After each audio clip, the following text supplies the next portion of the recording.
चतुर्धाम मध्यरु गोटे धाम हेउछि जगन्नाथ धाम पुरी। प्रत्येक वर्ष एही धाम को लक्ष लक्ष श्रद्धालु भक्त माने आसी थांती।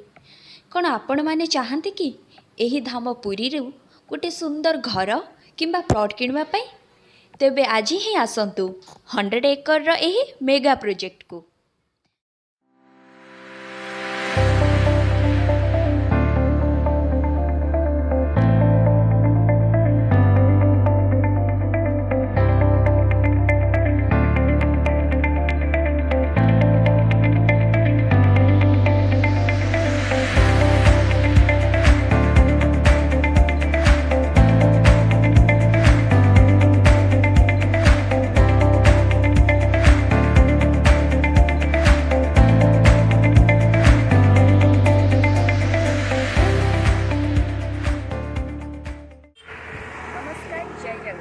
जगन्नाथ धाम प्लॉटिंग प्रोजेक्ट को आपन को स्वागत करुछि।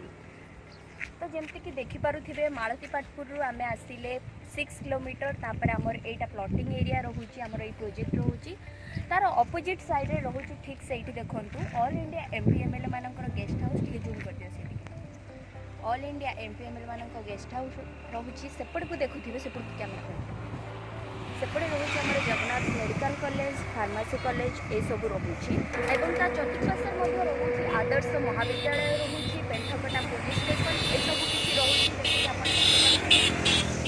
चलतु प्रोजेक्ट को आपको बुले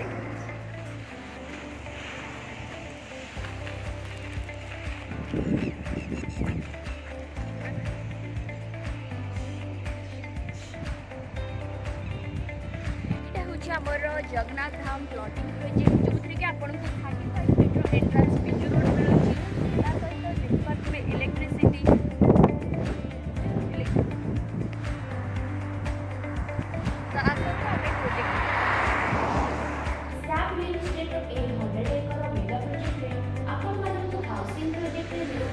Simplex, Duplex और प्लॉट मिलूँ सहित बहुत सारा फैसिलिटीज और अम्यूनिटीज जेमती कि आपको एनएचओ में 35 फीट एंट्रांस बीच रोड मिलूँ electricity street light 24 hour security ए सब सहित कमर्शियल प्रॉपर्टीज रे आपको मिलूँ school bank ATM IT sector gym centre और स्विमिंग पूल।